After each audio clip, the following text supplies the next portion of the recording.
Pastor Paul back with you here from St. Andrew Lutheran Church in Canyon Lake, talking about the encounters with the risen Christ that follow that first Easter. These stories passed down to us of the disciples interacting with Christ risen and figuring out what they mean for us.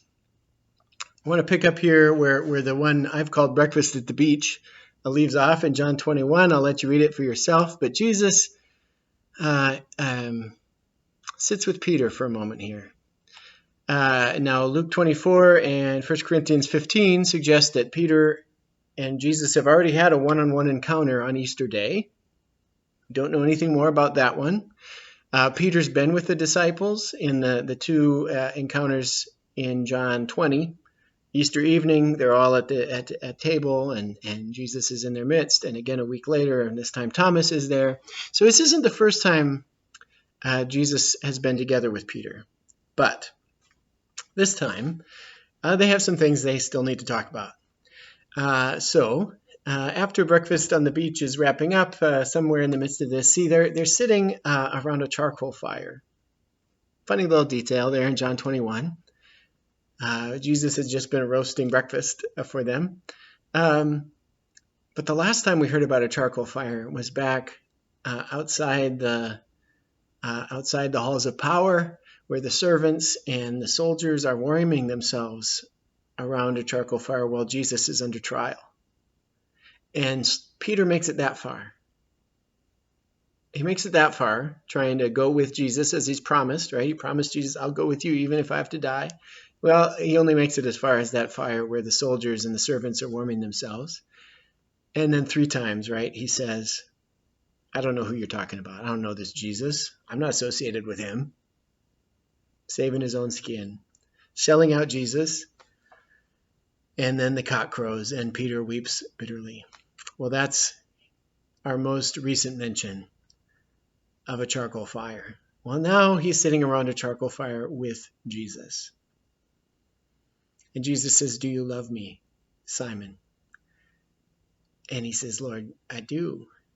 You know I do, right? And 3 times Jesus says, do you love me?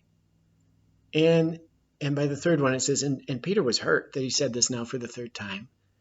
Maybe because it's taken 3 times, maybe because he's remembering the 3 times he denied Jesus.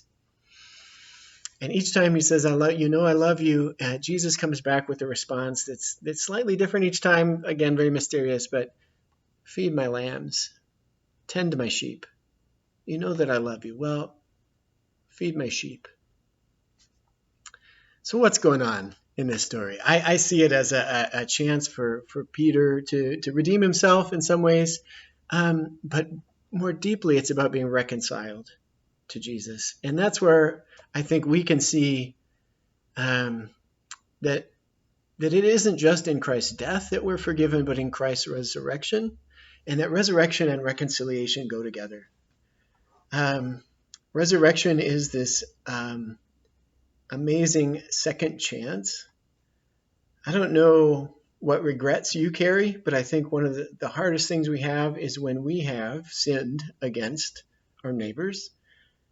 And it's a case where either it's a stranger or someone you've lost contact with and you can't make amends if you wanted to.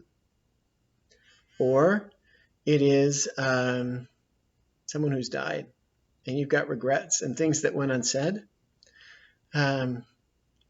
We sense that need for reconciliation that we then can't get. Well, that's what the disciples had with Jesus, right? They sold him out. They abandoned him. They denied him. Here, Jesus gives Peter that chance at reconciliation. But here's the thing. This story makes clear reconciliation isn't about feeling bad enough about what you did or about saying, I'm sorry enough. He doesn't say to Peter, are you sorry 3 times? He says, do you love me 3 times? Peter is redirected to love. And then his opportunity going forward isn't to, do some kind of penance for Jesus, but to feed my lambs. And isn't this so often the case? We want to show our love for God. How do we do that? Well, what's available to us is to love Christ's lambs in our midst, those we actually have the ability to care for. So reconciliation isn't about feeling bad enough, saying you're sorry enough. Certainly remorse and things like that are always going to be a part of it to some extent. But it's about mending a relationship, reconciliation, and mending that relationship with God. That is the core thing that's broken whenever we sin. Mending that relationship with God, and then getting back on the path we were meant for in the first place. It's about getting back to who we ought to be. Sin distorts who we ought to be. Reconciliation gets us back to people who love God and love neighbor, getting us back on that path to be who we were created to be. So a wonderful little resurrection encounter. Peter is a dear character to us. We see some things about Jesus in this story that are revealing. But for us, it makes it clear that resurrection is about the possibility of reconciliation and getting back on that path of love. Thanks.